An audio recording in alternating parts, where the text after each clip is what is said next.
Hey, this is Gerd Handel, and welcome to the Inner Light Project. This show is for anyone who's wanting to lead a happier, healthier, and enlightened life. Create more self-love, inject more joy and abundance into their daily life. Join me for inspiring interviews and spiritual topics so you can shine your inner light. Hello and welcome to another episode of the Inner Light Project. My name is Gerd Handel and I am just so grateful for this guest this week. She is really helping women to fully love and accept themselves. And I think that's so important. It doesn't matter what age you're at. We as women haven't learned how to fully embrace and accept ourselves because of what we grew up with, but also society's expectations, family expectations, but actually it goes deeper. It goes towards ancestral expectations. Now, you only have to look at the history of women to understand that how much women have given their power away.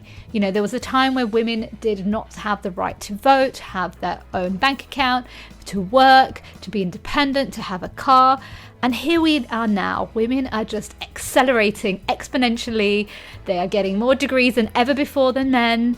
They are out earning men. They are having their own houses, their cars, their own businesses. And it's just so beautiful to see.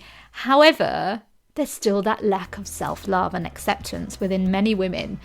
And I've seen that within my own lineage. I've seen that within my own clients' lineage. I have seen that within friends' lineages as well. And that's why it's so important for us. You know, despite being so successful, we have to do our deepest and darkest work to really come back home to ourselves, to really love and accept ourselves.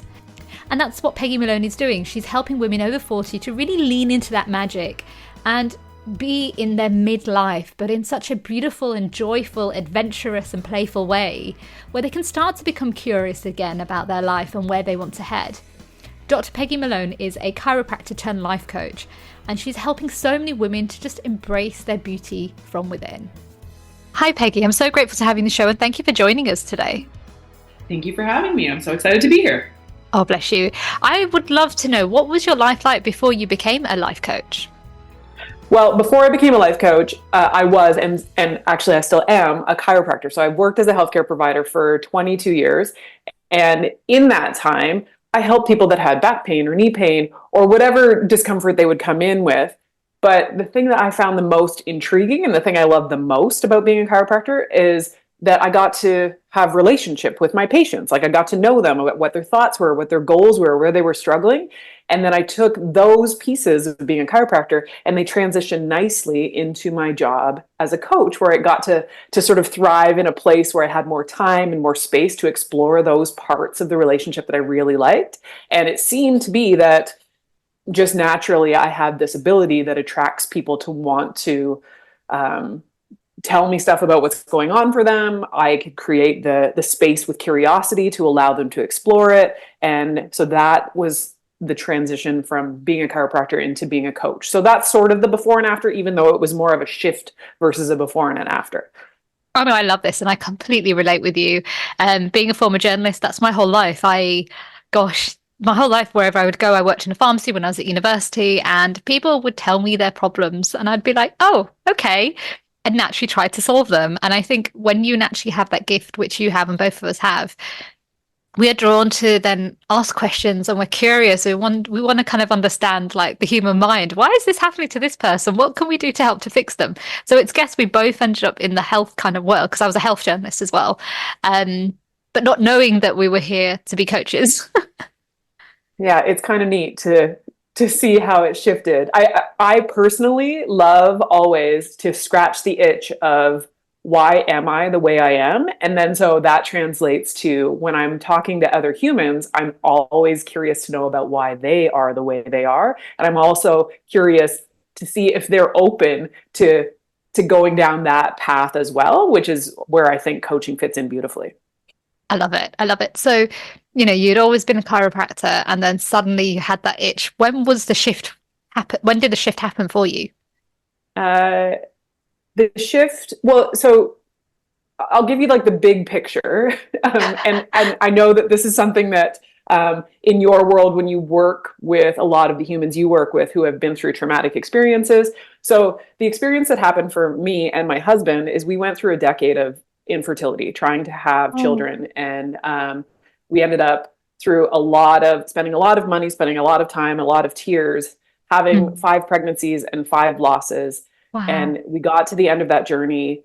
And ultimately, what happened is that it came down to the fact that we were not going to be parents in this incarnation. And now, after many years of processing and realizing that, there's many different paths, this path has become wonderful for us. We love our life now. Hmm. Speaking of befores and after, before it was something that was such a drive for us, such a desire. And in the after, we love our life. So when we were going through that process, we had sort of just gotten to that space of realizing that it wasn't going to happen for us. And I was looking for something, I was a bit lost. And so at the time, I was really into this book by Gretchen Rubin. I call her my online pretend best friend, and it was called The Happiness Project. So I read The Happiness Project, and it was just well timed, as these things often are. And I remember thinking, wow, this is really cool. I need some kind of a happiness project.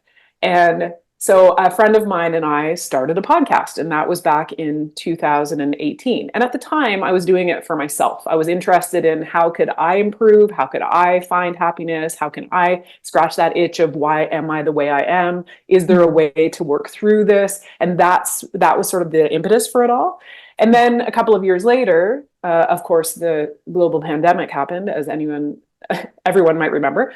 And we were in the process of still doing that podcast. And at the time, we were still just doing it for fun. We were chatting, and then her life shifted because she had to take care of her son. So I was on my own with the podcast. And I was, for the first time in 20 years, not able to work because I couldn't go to work because of the Oh, pandemic. wow. Yeah. And so just through like my own curiosity about what else could I do, but also because it was necessary because we needed to pay for our life, I was like, ooh, I maybe need to create another stream of income here or another way to make money that doesn't require me to be with patients in order to do it. So that sort of became I guess, the catalyst that allowed for me to discover coaching. I hired a coach myself and then found that I really loved the process. And then it grew from there. So that was, I guess, probably there's a lot of stuff that happened in the story I just told you, but that's like the looking at it from 10,000 feet above it kind of view of it. Oh, no, I love it. And it's interesting what you're saying about, about children. And sometimes in this life we're meant to nurture others. So like the work that you do now is to nurture and almost be a mum to other people and support them through things that you kind of needed support growing up with. I truly believe in that. Yeah. I don't have kids myself at the moment, and I've always thought, and I always thought I'd have kids like in my early 20s. That's not happened. I'm in my mid 30s, coming towards my 40s now. And I've just accepted where I'm at right now. And actually, I know that I'm here to help other humans just live their best life and let go of the trauma that's holding them back. Amazing. Yes. And I agree with that too. I really feel like the work that I do now with other humans and the way that I can show up for them is is is done in exactly the way that it needs to be. And if I had my own children, I probably wouldn't have had the same desire to do this work or the same capacity to do this work. So I feel like, it's happening for me. Yeah, yeah. And I love the journey how we don't end up thinking we're going to be a coach. It just actually leads us towards that journey because I never in a million years would I thought I would be a coach. I'd always planned on being a health journalist. That was my whole career path. And then 2012 came. I had oh God, I collapsed in the office. I had a cancer scare, and then I heard it's time to heal. And it just led me on this journey. I actually had a radio show as well. But originally it was with a friend. And I kind of took her on board. I was like, oh, I didn't want to do it by myself. And kind of like yourself, I was like, just figuring this all out. Then she left, and then I had to do it by myself. And then I ended up having the podcast. And then somehow coaching just came in, and I'd always done it. I guess I'd done coaching since I was a child, but I didn't realize that I was doing it. And I thought, wow, let me help people on a deeper level. And it just led on to this journey that I never imagined would happen. And here we are in 2024, helping women to transform their trauma and learn to trust themselves. It's unbelievable how when you surrender to the journey, the magic comes into your life. Oh yeah, definitely. And I love the parallels. When you speak about it that way, Gertz, I love the parallels of our stories. I It's remember, cool. yeah, I remember on your podcast, I remember both going, "Oh, this is interesting. We're so similar." Yeah. Yeah. So I love the fact that, you went on this shift. So how are you helping women who are in their 40s to really come back home to themselves? Well, I think probably, so I'll just give you this as sort of context here. When I started the podcast with my friend, and then even after when I was doing it by myself, the podcast was called The Improvement Project because basically I Oh. was looking to find ways to improve. We talked a lot about habits and routines and sort of strategies to really help people in all of the things that they have goals. And that was helpful for me at the time. Well, then as I've sort of evolved and grown, and I just turned 50 in 2023. I'm Wow. in this midlife space where, physiology in my body is shifting, chemistry in my body is shifting. I've sort of come to a place where you start to think about your mortality in a different way when you're in the middle years. And it just made sense to me that I needed to shift the podcast with the way that I was shifting. So the podcast is now known as the Midlife Improvement Project. And uh, when I've been going through all of the challenges associated with this time of life, I kind of just want to stand up and go first and say, hey, this is what I'm dealing with. Anyone Hmm. else? And then I've had a lot of really great guests come on the show to talk about their experiences, how they help women at this time of life. So it sort of started as an experiential learning for me as I'm going through it to give me some things to think about. And then I'm just passing it on to the other women that are along for the ride. They're listening. Oh, I love this. And I just want to say you do not look like you're in your 50s. That's why I went, what? Well, thank you I, for saying that. What I would say to some people that often would say that to me is that I think it's because I haven't had children. They bless you. take it out of you, those kids. It's interesting you're talking about how we shift. In our 20s, we think the world revolves around us. In our 30s, we're giving less fucks about what the world thinks. And then your 40s, I'm guessing it's just really finding a balance. And it's so interesting that each stage, there's things that we need to surrender and let go of and just really keep coming back home to ourselves. Definitely. Yeah. There's something magic about it happened when I turned 40. And a lot of the women that I talk to have had this experience. And you said that I could swear, so I'll give you the actual thing that I say to them. It's like when you turn 40, all of a sudden you are now in this time of life where I call it the I don't give a fuck anymore time of life. Like you all of a sudden you recognize that what other people think is not as important as what you think in terms of what you want for yourself. And I often say to my clients, and anyone who will listen, if anyone is going to like your choices in this world, it should be you. So instead of thinking so much about what other people think and carrying all the judgments of people, there's this magic that happens at this time of life where we sort of peel off those layers and get clear on what do I actually want to be when I grow up. And that's the sort of the premise where I start when I'm working with women at this age group. No, no, I love this. It's interesting you're saying at 40. I actually found it when I turned 30 many years ago that I just woke up on Oh, my that's birthday. amazing. Yeah, I and I hope this just is trending downward. Maybe more women will find this even sooner and sooner. I do think the younger generation is waking up a lot earlier than both of our generations. I do notice that. And the way they're more Yeah, I think that's self-aware, true. they're listening to podcasts, they're healing. Whereas when we were in our 20s, God, I was still trying to figure out who I was. I didn't know where I was heading. I just knew that I wanted to help people, but I didn't know in what direction. But yeah, there is definitely a massive shift. I know when I hit 30, I kind of woke up on my birthday and was like, I don't give a fuck. I don't care what people think. It was really Yes, funny and liberating at the same time. It's like, oh, what a waste of life. Let's go enjoy my life. Why am I stressing? What's the point? it's It so was cool. it's just so interesting, isn't it? As the more you get older, the more you realize that life is, like you said, it's about what you want, not what other people want. It's about living in your joy and your abundance and your happiness and your freedom. It's not that person that's so insecure and wants to judge you. That's never really about us. And I think that's what we learn as we get older, that when people project their insecurities onto us, it's never really about us. It's about their own pain and trauma that they're inflicting back onto us. Yeah, and I think that the sooner that we can start to understand that and realize it, we can approach with compassion and empathy instead of worrying about our own stuff and how we're being judged because it's not about us. So maybe that you're exactly right. This younger generation is getting a lot of this information about that sooner and waking up to it sooner. I love it. Oh yeah, and I think because we didn't have the internet as sooner as them, I think that makes a difference. Definitely, definitely. I think we lived in a bit of a bubble when we were all growing up. Well, I think that's 100% true. Yeah. So can you tell us how you can can you tell us how we can amplify self-mastery? Um, Amplifying self mastery. Well, I think the way that I go with my clients on this is self mastery is one of those things that potentially is arbitrary. So I always start with desire. So when someone shows up, and again, because at this time of life, a lot of the women that I work with who are just waking up to the time when they've been taking care of other humans potentially for a couple of decades, they haven't really ever had the option to focus on themselves.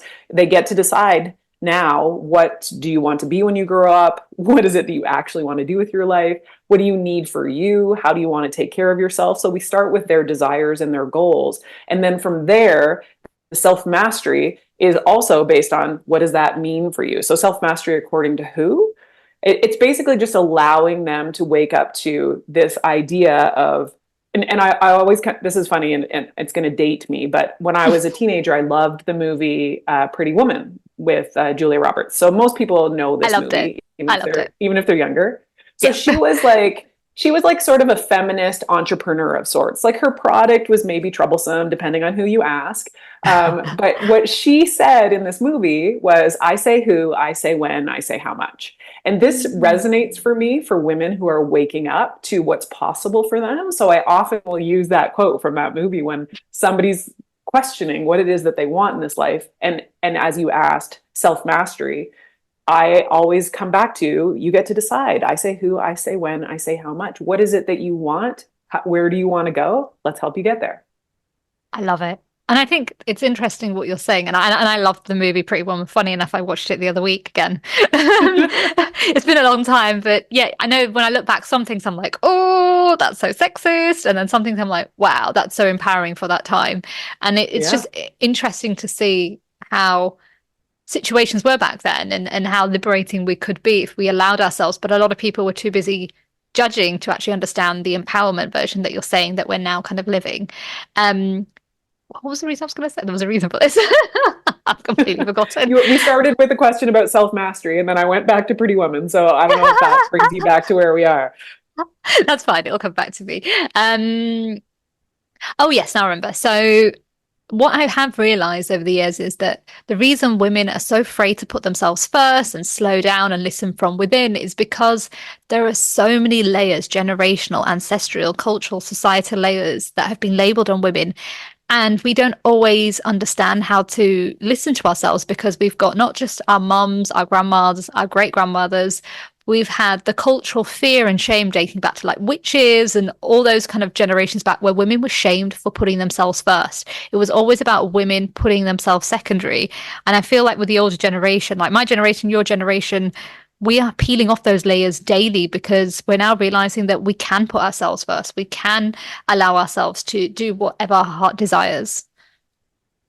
Yeah, it's amazing. And all those layers you just mentioned are on top of what's actually in our DNA in a structure in our brain called the amygdala, where we are hardwired to want the tribe to approve of us and like us. So not only are we doing it for our own survival, just physiologically in this life, then you add all those layers you just mentioned about patriarchy and all of the other things that happen. And no wonder we have a lot to peel off. 100%. This was last year. It was interesting. I met a couple. It was randomly in a restaurant and he was talking down on her, down towards her, and I really didn't like it. And I didn't want to say anything. And she kind of stared at me and he's like, you can't make a decision or anything, and I'll have to decide for you. And I was sat there like, hmm. She's probably her whole life has been dictated about others and have told her how to think, act, and behave. And she hasn't had the moment to just sit still and listen to what she wants, yet this person is trying to tell her what she needs. And then we went into the the bathroom together. I was there first, and we started getting talking, and it turned out she was actually a journalist. She'd been a high flying journalist, she'd been a model, she'd been so successful. But when she got married, she kind of gave her power away. And it was just fascinating hearing that, and it just broke my heart that there's so many women that are told that they can't make a decision quickly. And I'm thinking, no shit, Sherlock, because the whole world has been telling her how to act, think, and behave, that she hasn't had a moment to just, sit back and clear those patterns, that she can actually hear that inner voice. And with men and boys, like, okay, yes, they have their own trauma, and they're told to be perfect and be providers. However, they've always been told to be assertive and to speak up, whereas women have been told the opposite from a young age. Yeah. And by the way, I want to know the end of that story. I feel like I'm hanging. Did anything, did she have an aha moment when you were in the bathroom with her? She just went, "Oh wow, I never like I can't even remember what happened at the end, but it was just something on the lines like, thank you for just talking to me. I really needed that."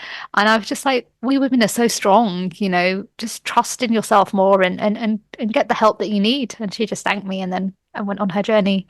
I didn't want to be like, right, come and work with me.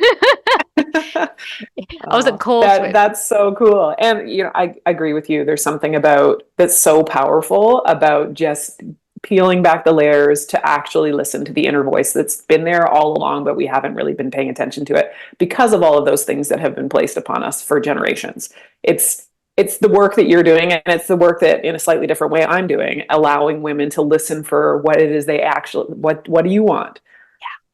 Yeah. And that's the medicine, is being able to come back to that. And I could put my hands up as well. When I was in my early 20s, I was a diehard people pleaser. I would sit there and be like, oh no, you decide, it's okay, no. Now I'm like, no, this is what I want. But that's because of doing the inner work like we both have done, where we're able to really tune in now and say, actually, does this resonate with us? Yes or no? Does this make us happy? Yes or no? Does this bring joy into my life? That's a big key. Yes or no? Amazing. Yeah. So, oh, there was another question, but I feel like we've answered it. The next thing I wanted to ask you is, so how can women get more curious with their life? Can women get more curious with their life? Um, well, I would say that um, I think probably for me, as I said before, I like to scratch that itch of why am I the way I am? So I think probably this is where we can kind of go into the past. And a lot of times, there's a difference between therapy and coaching. And what the way I describe it is therapy often is like digging up stuff from the past to sort of like get clear on it and to process it and to like clean it up. Whereas coaching is more about, okay, like you've been through some stuff. Here's our future. We're going towards what you want, what you desire. Let's get you there. So I find that in coaching, occasionally we can grab insight from those past times, but we're not really spending a lot of time there. But I think probably curiosity, if you've never done the work of the past, curiosity around what makes you you now can be helpful to be like, oh, I had no idea. Now I have some awareness. How can I use that awareness as I move forward? So I'm not sure if that was clear, but I think probably curiosity about why we are the way we are is always going to allow us to then have a different perspective as we move forward. Oh, 100%. And when we start to peel off the layers, again, that's what we were talking about. You come back home to yourself. So again, the more we peel off, the more we understand why we are the way we are. You're right. The more we are able to hear that inner voice and connect to a higher self. The other thing that I will say here is that a lot of us, and even just the way you've described it about like what women are taught to think and feels in a lot of cases, there's something magic when you wake up to the shift into something different where you realize that every thought you think is not necessarily absolute truth. You don't have to believe everything you think. If somebody else has implanted it into your brain forever, we can start questioning our thoughts and ask, number one, is this true? Number two, is it useful, even if it is objectively true? If it's not useful, do we want to continue to think that? And what do we want to think instead? There's something magic about realizing that we have the power to choose the thoughts we want to think and decide if they're useful as we move forward. So this has been a process for me. And when I present this idea to a lot of women, especially in my generation, they're like, what? I get to decide? Like, amazing. I can think what I want. I had no idea that I've been hanging on to all these thoughts forever, and I've never even questioned to see if I actually believe them. That's powerful. That really is. And what are your five top tips for someone who wants to wake up, but they don't really know where to start? Well, I would say definitely working with, depending on where you are and what's going on for you, working with somebody, whether that's a therapist or a coach or um, a counselor or like a group, just to help have somebody to show you, to give you a mirror, to be curious, to hold space for your growth, for your awakening. So that's number one. Number two, I think probably is going to be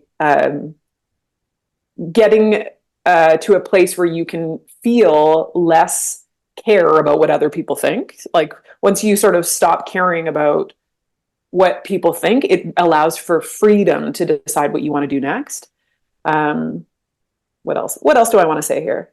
Um, uh, I think probably creating goals and allowing for you to have something exciting to think about for the future. And also, in creating the goals, one of the ways that can be very helpful to decide what we want to be when we grow up, when we've spent potentially 3 decades just doing the things that I'm checking the boxes that society has set out for me, that the people around me have set out for me.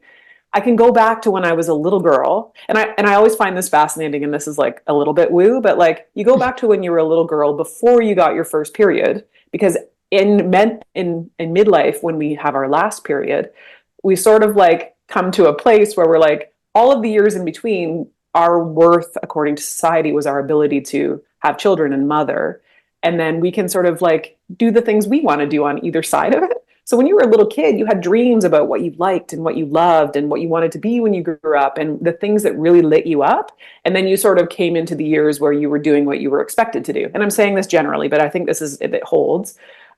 So once you get to this age and you kind of like, okay, I've taken care of my children, I'm in the empty nest, I'm ready to move on and do the things I want to do, you can re-explore, like kind of touch base with that tiny version of yourself. What does she like to do? What was the things that lit her up? What were her hobbies? What did she want to be when she grew up? And then decide now what you want to be when you grow up. So I Mm, think that's one of the things. Um, I love that. I don't know. I don't know where we're at. That's at least three. I'm Three. not sure It's if three. I've got more. Two left.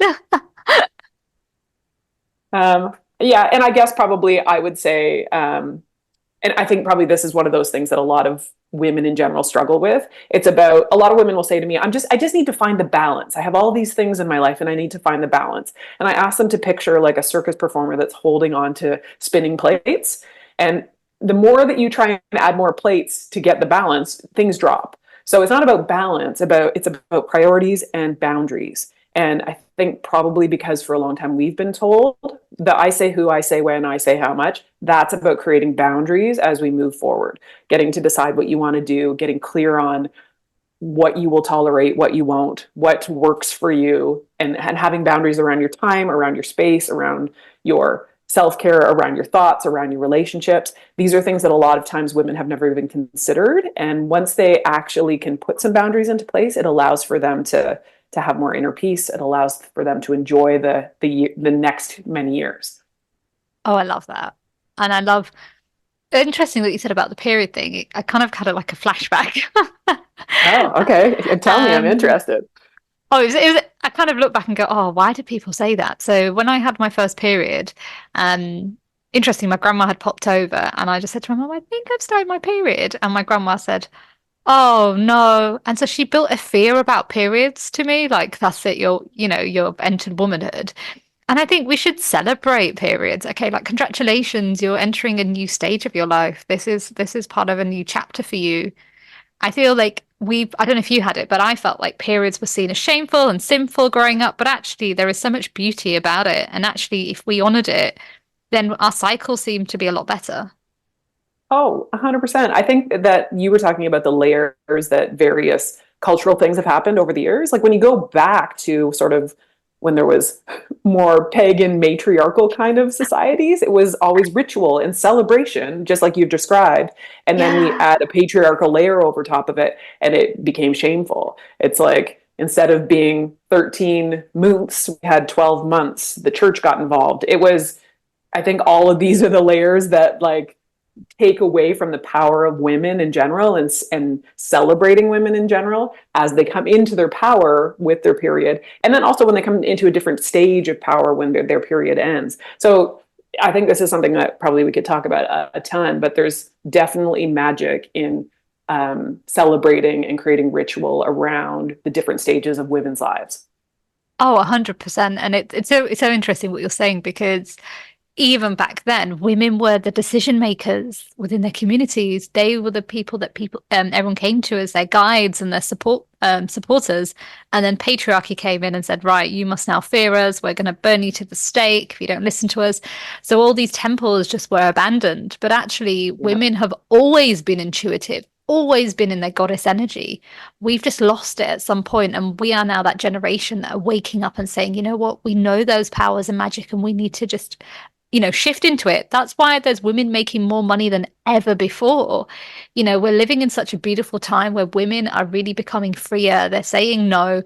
They want to get divorced now and not have kids. They're just kind of saying, hey, I don't care what society thinks. And I think we're in such an abundant time than what our ancestors were in.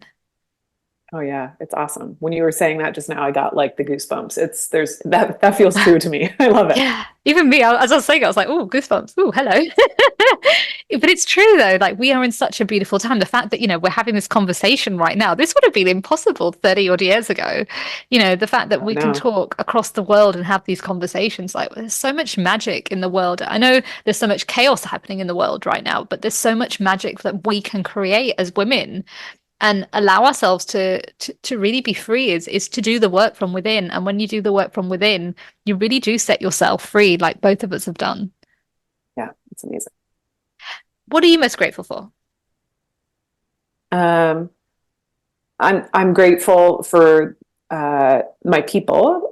Definitely, I would say that the thing that came up for me when you asked that is I'm grateful for the ability to continue to learn and to reserve the right to change my mind as I learn more. There's something magic about rethinking as I go, and I'm always delighted when I come up with something that challenges something that I used to think, and then now I can think something new when I have new information. I think that's growth in general. As we learn more, we can, they say as you know better, you can do better. And I don't think that ever runs out. I think as long as we can stay open and curious, we can continue to grow and learn throughout our entire life here. Oh, beautiful. And what shines your inner light? What shines my inner light? Um, I think probably two things come to mind. The first is I'm delighted when I watch a woman or a client. I have clients of different genders, but catch that moment of aha. There's something amazing about that. It allows me to be like, oh, this is where I'm supposed to be. I can see that happening. There's something magic about watching the wake up. And then the other thing that shines my inner light is I feel like when I move my body in exercise and in adventure, those things light me up as well. So there's sort of two separate paths, but those are the two that came to mind when you asked that question. Oh, I love that. So I love to play basketball. I love to snowboard. I love to do what I call old lady gymnastics, where I go to an adult gymnastics class. So that's the kind of thing that when I move my body, it allows for me to feel alive and lit up. I love that. Oh, that's beautiful. Thank you, Dr. Peggy, for just being yourself and helping so many other people out there to really trust the medicine from within and really live a life that is joyful and abundant. Well, thank you for asking these questions and allowing for this to come out of me, because I love to hear what comes out of my brain when I don't have it planned. And you've done that lovely. Thank you, Gerds. Oh, bless you. Oh my God, talk about so much medicine for the soul. I think, as women, we do really need to come back home to ourselves and back to that wisdom. We don't need to be in this alpha, masculine, toxic energy. We've grown up seeing this, but, especially in my generation, in Peggy's generation, and the generations before, we've really been in this hypo masculine energy. And that's why there's been so many women who've been sick, who've just burnt out, they've got, serious health conditions, because we haven't leaned into the feminine flow, the feminine wisdom, the feminine of just being joyful and playful again. Unfortunately, that's the end of the show. Before I leave, I want to leave you with this quote. Your life doesn't end at 40, so stop acting like it. That's a quote by Mel Wells. Take care, my sisters. Bye. Now, if you are wanting to transform your trauma and learn to trust yourself so you can powerfully move forward in your life, I have a 4-month program where I help women to really come back home to themselves. We do the darkest, deepest work for the first few sessions, and then we come back into love and acceptance and joy and the beauty medicine of who you're here and what you're meant to do. If you are interested, if you go to www.gerdshandel.com and you click on Infinite Trust Method and apply there. For more information about the show, visit www.gerdshandel.com. And remember, stay happy, stay healthy, stay lit.